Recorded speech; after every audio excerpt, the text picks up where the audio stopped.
Hello friends समस्त को नमस्कार जुहार मुई अनंग बेहरा आपण मान के स्वागत करुचे मोर आ गोटे मिनी ब्लॉग रे तमे माने देखि पारुथिबो इटा मुई कहीं आसीचे इटा मुई आसीचे कोरापुट रो साबर श्रीक्षेत्र मंदिर।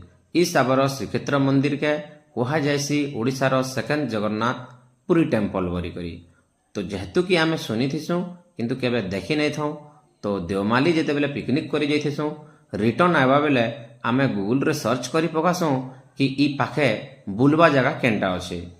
तो आमे जानवा के पाइसु जे कोरापुट रे गोटे बहुत सुंदर सेकेंड जगन्नाथ पुरी तथा साबर श्रीक्षेत्र मंदिर अच्छे। समस्ते कथा हेसु तापर ठीक अच्छे चलो जिमा कही करिया आमे आसी करी भगवान साबर श्रीक्षेत्र को दर्शन करसु। लागसी सते की पूरा जगन्नाथ पुरी के आइला भलिया।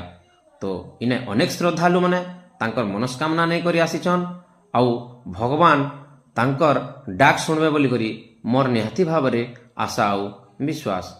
तो ओडिशार कोण अनुकोण रे रहुथिबा प्रत्येक श्रद्धालु प्रत्येक भक्त प्रत्येक जगन्नाथ प्रेमी ई जगह के आसिकरी भगवान के दर्शन करूछन। तो आमे भी आसीथिसु।